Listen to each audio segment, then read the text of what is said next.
এই ডিম কেন 15 টাকা করে বিক্রি হচ্ছে বাজারে? আপনি তো বিক্রি করতেছেন এই রেটে, কত করে বিক্রি করছেন আপনি বলেন? আপনি ক্রয়ের ক্যাশ মেমো নাই কেন? সম্প্রতি সময়ে বাজারে অতিরিক্ত দাম ও ভেজাল পণ্য নিয়ে অসাধু ব্যবসায়ীদের ঘুম হারাম করেছেন আব্দুল জব্বার মণ্ডল। তার বিভিন্ন অভিযানের ফলশ্রুতিতে বাজারে ন্যায্য দামে পণ্য সরবরাহ হচ্ছে।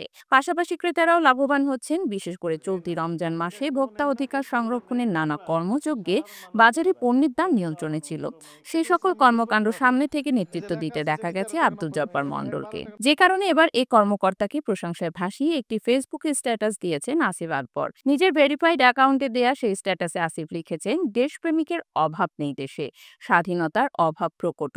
যথার্থ লিডারশিপ থাকলে কোটি মানুষ লাগে না দেশকে এগিয়ে নিতে। জনাব আব্দুল জব্বার মণ্ডল তার দায়িত্বশীলতা দিয়ে মানুষের মন জয় করে নিয়েছেন। জব্বার সাহেবের মতো এমন সলিড দায়িত্বশীল ব্যক্তিত্ব অবশ্যই আরও আছেন। তাদের কাজ করার সুযোগ দিলে সুযোগ সন্ধানী মুনাফাখোরদের সমাজ থেকে বিতাড়িত করতে সময় লাগার কথা নয়।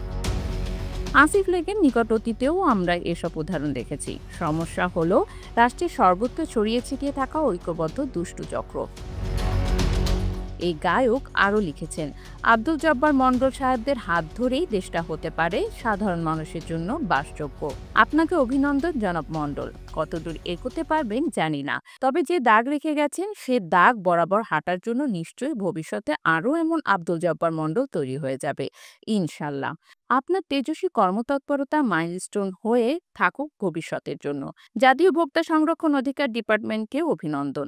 আসিফের সেই পোস্টে ভক্তরা একমত পোষণ করেছেন। চালান পাশাপাশি করেছিলেন, আব্দুল জব্বার মণ্ডলের বিভিন্ন তাদের কাছ থেকে অভিযানের বিক্রি প্রসঙ্গ করছেন, টেনে এনে চালানগুলো প্রশংসাও দিয়েছেন, কিন্তু করেছেন। চালানের এখনো ঠিকানা যথাযথ দেওয়া নেই।